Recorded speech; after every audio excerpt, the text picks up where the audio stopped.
तो मेरे भाई वन पीस सीरीज में फॉर्मर शिशिबुका गेक्को मोरिया का केस काफ़ी इंटरेस्टिंग है मेरे लिए, क्योंकि गेक्को मोरिया का स्टोरी ही काफ़ी इंटरेस्टिंग है। और जिस तरीके से ओडा ने अब तक ये कैरेक्टर को यूटिलाइज किया है स्टोरी लाइन में, ऐसा मेरे को लग रहा है कि गेक्को मोरिया कुछ रोल प्ले करेगा towards the ending section of One Piece series. अब ऐसा नहीं बोल रहा हूँ कि बहुत ही एक मैसिव रोल प्ले करने वाला है, पर जिस तरीके से ओडा ये बंदे को बार बार ऐसे सिचुएशन में डाल रहा है कि ऐसा लगता है कि इसका डेथ होने वाला है या ये मर गया है, पर ये बाद में हमको ओडा रिवील करता है कि इसका डेथ नहीं हुआ है अभी तक। मतलब गेक्को मोरिया को हमारे भाई ओडा ने स्टोरी में बना के रखा है, तो इसका कुछ ना कुछ तो पे ऑफ होगा towards the end of the series. और मैं देखना चाहता हूँ कि ये कैरेक्टर का क्या स्टोरी लाइन है, क्या ये रोल प्ले करेगा। अब गेक्को मोरिया काफी इंटरेस्टिंग इस वजह से है क्योंकि गेक्को मोरिया जब छोटा बच्चा था तब वो बह के आया था वानुकुनी में, वानुकुनी के रिंगो रीजन में मोस्ट स्पेसिफिकली वो बह के आया था जब वो छोटा बच्चा था। अब हमको उसके पूरे हिस्ट्री के बारे में पता नहीं है कि कहाँ से बह के आया था, क्या हुआ था, वो सब सारी चीजें, पर वो बह के आया था वानुकुनी के रिंगो रीजन में। रिंगो रीजन के लोगों ने क्वाइट इंटरेस्टिंगली गेक्को मोरिया को अपनाया और गेक्को मोरिया का पूरा चाइल्डहुड क्वाइट इंटरेस्टिंगली वानुकुनी में ही गया है, वानुकुनी के रिंगो रीजन में गया है। और मैं यहाँ पर तेरे को याद दिलाता चलूँ कि वानुकुनी का जो रिंगो रीजन है वो बहुत ज्यादा एक फेमस रीजन है, क्योंकि रिंगो रीजन को हिस्टोरिकली वानुकुनी में शिमोत्सु की फैमिली ने बेसिकली रूल किया है। यही रीजन है जहाँ पर से शिमोत्सु की रियोमा आता है। प्रीवियस जो रूलर था उसका वो था शिमोत्सु के ओशिमारू, और अभी करंटली वानुकुनी में ये पूरे रीजन को रूल कर रही है कीकू। तो गेक्को मोरिया का बचपन गया था वानुकुनी के रिंगो रीजन में, और रिंगो रीजन के लोगों ने गेक्को मोरिया को टाइटल दिया था कोजोकी का, क्योंकि गेक्को मोरिया उसके बचपन से ही बहुत ज्यादा फिजिकली गिफ्टेड था, वो बहुत ज्यादा पावरफुल था, वो स्ट्रेंथ डिपिक्ट कर रहा था अर्ली स्टेजेस पे। यही रीजन की वजह से गेक्को मोरिया को कोजोकी का टाइटल दिया गया था। वो बहुत ज्यादा एक ऑनररी टाइटल है मेरे हिसाब से। गेक्को मोरिया जब वो बड़ा होता है, जब वो मैच्योर होने लगता है, तब वो वानुकुनी को छोड़ के निकल पड़ता है अपने जर्नी के लिए। और यही पूरे समय में हमारा भाई गेक्को मोरिया बेसिकली पायरेट बनता है, वो अपना पायरेट क्रू इस्टेब्लिश करता है और वो अपने वेरियस एडवेंचर्स पे निकल पड़ता है, जिसके बारे में हमको ज्यादा कुछ पता नहीं है। पर गेक्को मोरिया बड़ा होते फिर से वो आता है वानुकुनी में। यहाँ पर वो फिर से आया था वानुकुनी में कायदो के साथ फाइट करने के लिए, क्योंकि कायदो ऑलरेडी वानुकुनी में यहाँ पर आ चुका था। उसने ऑलरेडी यहाँ पर वो पावर प्रोजेक्शन कर रहा था, वो वानुकुनी को टेक ओवर करना चाहता था। तो कायदो बेसिकली यहाँ पर अपना इन्वॉल्वमेंट कर रहा था धीरे धीरे से वानुकुनी में। यही टाइम था जहाँ पर गेक्को मोरिया वानुकुनी में फिर से आता है। अब यहाँ पर कई सारे रीजन हो सकता है उसका वानुकुनी में आने के लिए, पर यहाँ पर जिस तरीके से उसका एसोसिएशन है वानुकुनी कंट्री के साथ, तो एक तरीके से हम लोग बोल सकते हैं कि गेक्को मोरिया वानुकुनी को अपना घर मानता है एक तरीके से। तो यहाँ पर गेक्को मोरिया आया था कायदो के अगेंस्ट फाइट करने के लिए, क्योंकि वो लिबरेट करवाना चाहता है एक तरीके से वानुकुनी कंट्री को। ये क्वाइट पॉसिबल रीजन हो सकता है, या ये भी हो सकता है कि गेक्को मोरिया बेसिकली अपने अपने पियर्स के साथ फाइट करना चाहता, क्योंकि कायदो भी और गेक्को मोरिया और कायदो का जो पूरे जनरेशन है वहां पर गेक्को मोरिया ही आता है। तो यहाँ पर दोनों रीजन हो सकता है, पर ये जो एक स्ट्रॉन्ग रीजन है कि गेक्को मोरिया आया था कायदो के अगेंस्ट फाइट करने के लिए क्योंकि वो वानुकुनी को लिबरेट करना चाहता, वो काफी एक इंटरेस्टिंग रीजन था यार। तो हम इवेंचुअली देखते हैं कि गेक्को मोरिया और कायदो के बीच में बहुत ही खतरनाक फाइट होता है। जिस तरीके से ओडा ने ये पूरे फाइट को डिपिक्ट किया था, ऐसा लग रहा था कि गेक्को मोरिया और कायदो दोनों लोग बहुत ज्यादा खुश थे एक दूसरे के अगेंस्ट फाइट करने के लिए। हम क्लियरली दोनों इंडिविजुअल के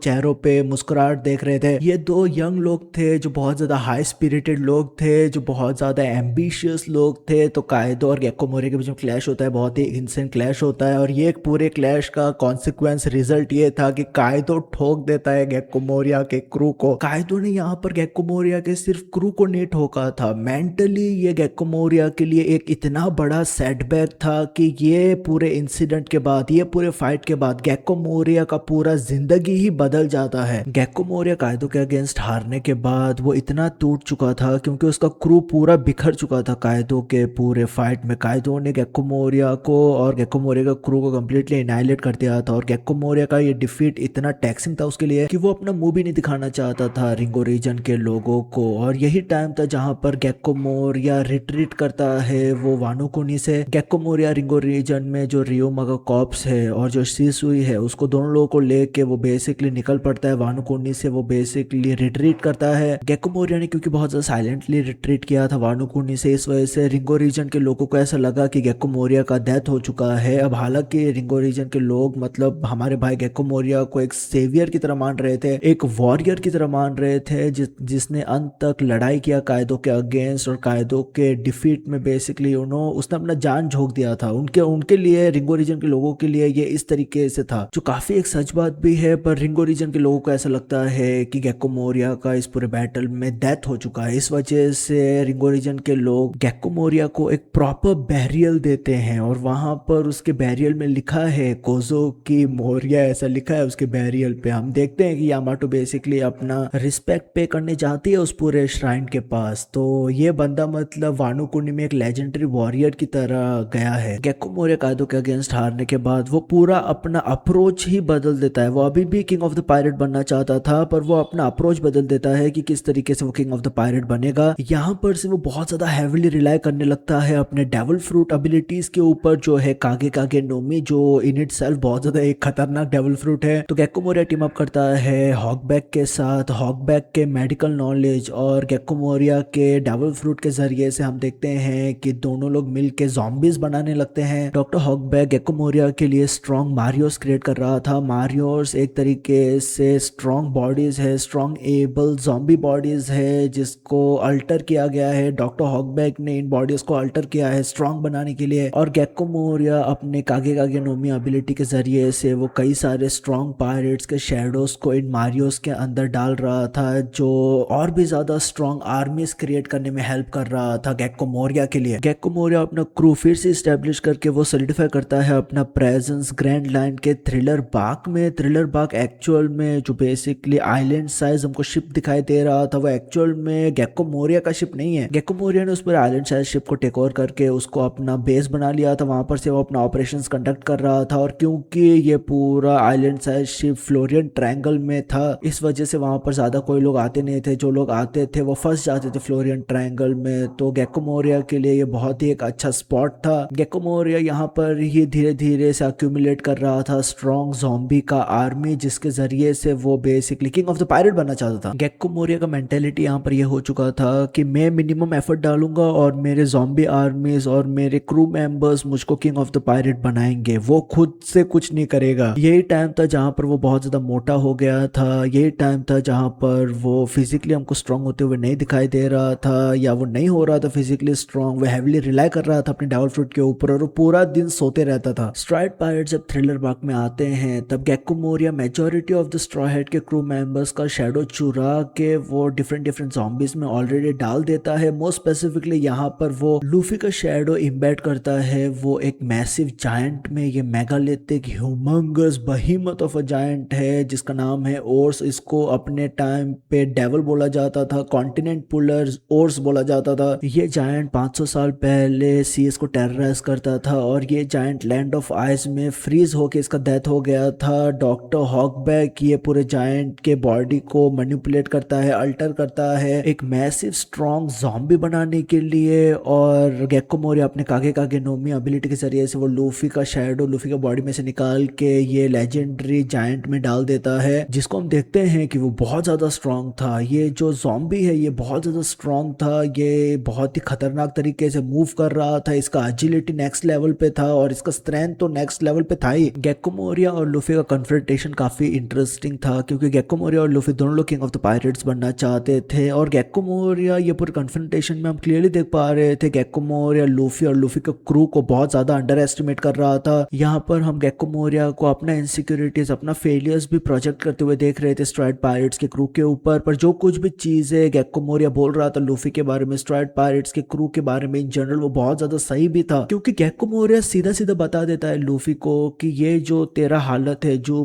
तू पूरे स्थिति में, जो ये तेरा स्ट्रेंथ है, जो तेरे क्रू का स्ट्रेंथ है, वो मतलब काफी नहीं है न्यू वर्ल्ड में। न्यू वर्ल्ड में तेरे को लोग ठोक देंगे। ये यहाँ पर गेक्को मोरिया बार बार बोल रहा था लूफी को। वो लूफी को बोलता है कि हाँ तेरा क्रू डिसेंट है पर तेरा क्रू अभी तक तैयार नहीं है न्यू वर्ल्ड के लोगों को फेस करने के लिए। यहाँ पर हम एक तरीके से बोल सकते हैं कि गेक्को मोरिया अपने आप को लूफी के कैरेक्टर में देख पा रहा था क्योंकि लूफी बहुत ज्यादा एम्बिशियस था, बहुत ज्यादा हाई स्पिरिटेड कैरेक्टर था। और गेक्को मोरिया भी जब लूफी के एज का था तब वो भी बहुत ज्यादा हाई स्पिरिटेड था, वो भी बहुत ज्यादा एम्बिशियस था। पर कायदो उसका पूरे एम्बिशन को ही ठोक देता है। गेक्को मोरिया और लूफी के फाइट में हम क्लियरली देख रहे थे कि लूफी कुछ भी मैच नहीं था गेक्को मोरिया के लिए। गेक्को मोरिया वहां पर लेटा हुआ था और लूफी फाइट करे जा रहा था गेक्को मोरिया के शैडो के साथ। वो बहुत ज्यादा फनी भी था क्योंकि गेक्को मोरिया खुद से फाइट नहीं करना चाहता लूफी के साथ। हम मेजॉरिटी ऑफ द पूरे पूरे आर्क में देख रहे थे कि गेको मोरिया भाग रहा था और लूफी उसको चेज करे जा रहा था गेको मोरिया को। थ्रिलर बाग में जो सर्कमस्टेंसेस क्रिएट हुआ था स्ट्राइड पायरेट्स के लिए इन जनरल, वो बहुत ज़्यादा एक डायर सिचुएशन था, क्योंकि हम यहाँ पर देख रहे थे कि गेको मोरिया ने ओर्स के बॉडी के ऊपर कंट्रोल ले लिया था। गेको मोरिया लिटरली ओर्स के स्टमक में से एक तरीके से एक रोबोट की तरह चला रहा था ओर्स को। यहाँ पर एक टाइम का भी फैक्टर था, क्योंकि स्ट्राइड पायरेट्स के कई सारे क्रू मेंबर्स का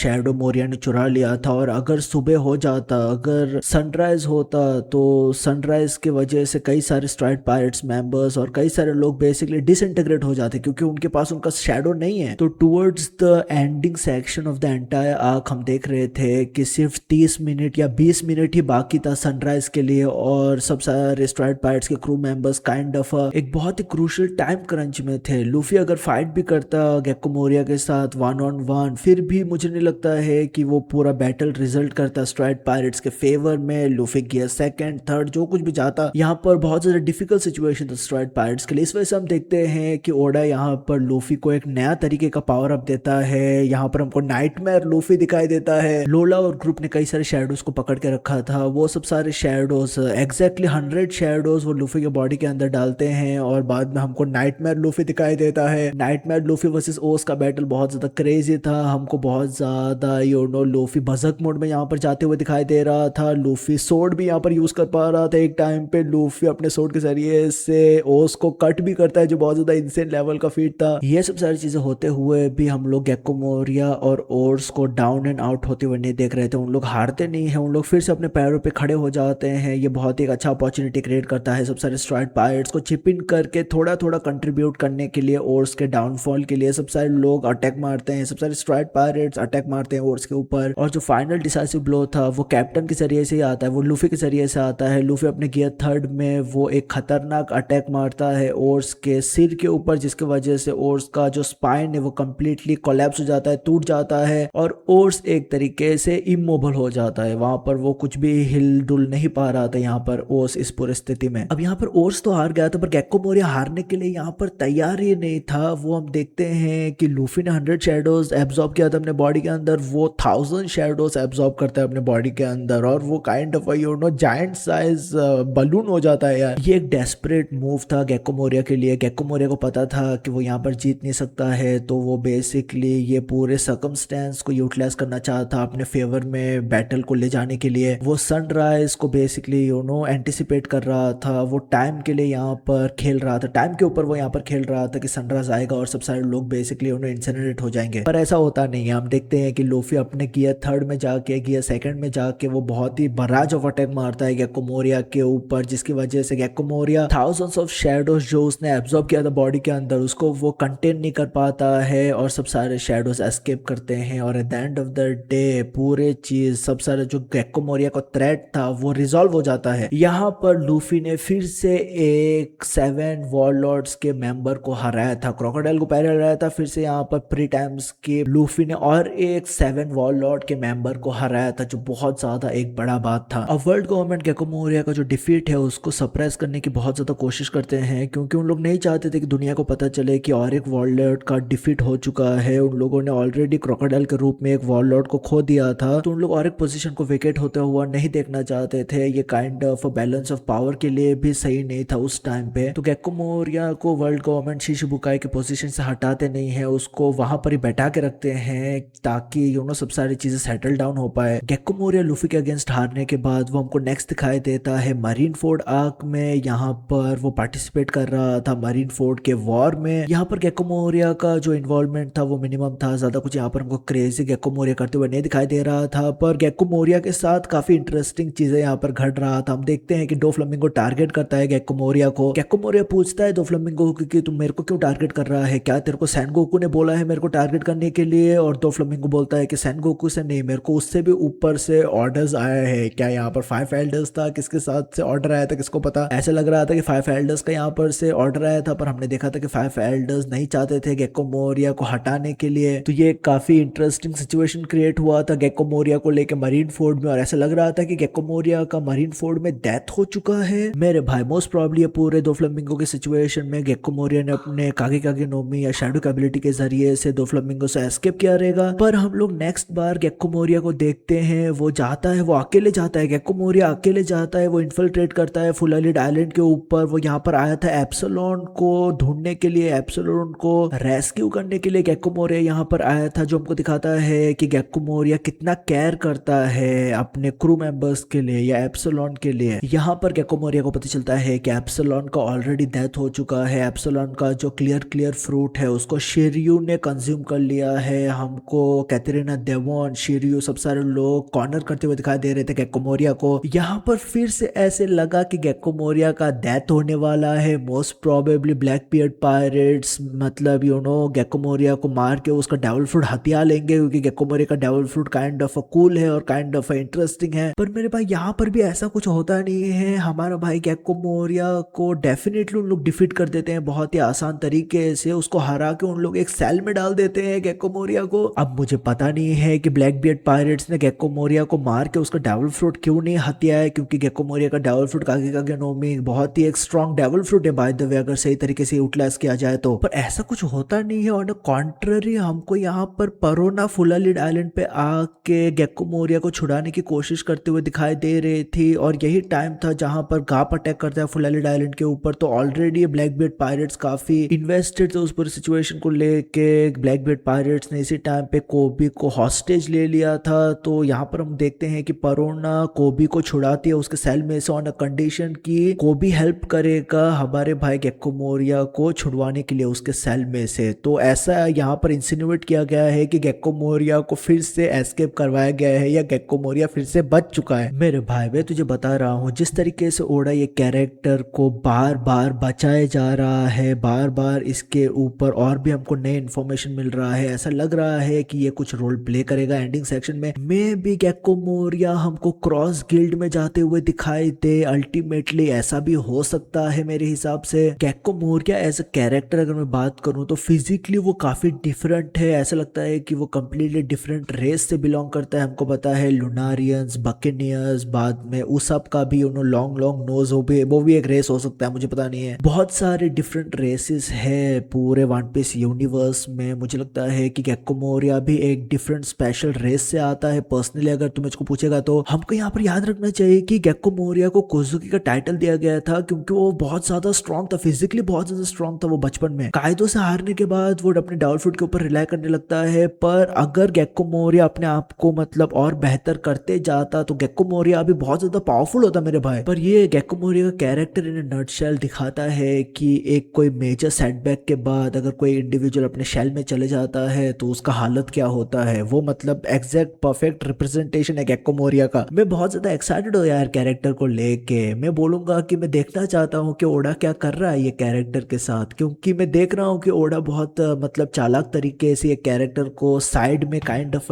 हाइप अप करे जा रहा है। लोगों का अटेंशन नहीं जा रहा है ये कैरेक्टर के ऊपर, पर कुछ ना कुछ तो ओडा करेगा ये कैरेक्टर को लेकर, जो काफी इंटरेस्टिंग रहेगा देखने के लिए। पर तुम्हारा ओपिनियन क्या है यार गेक्को मोरिया को लेके, gecko Moriya as a villain को लेके, gecko Moriya as a pirate को लेके, gecko Moriya as a individual को लेके? तुम क्या इसको मतलब देखते हो, कैसे इसको देखते हो? मेरे को डेफिनेटली बताना कमेंट सेक्शन में कमेंट करके। तुम मुझे याद रखे भाई, ख्याल रखो अपने पीस मेरे भाई।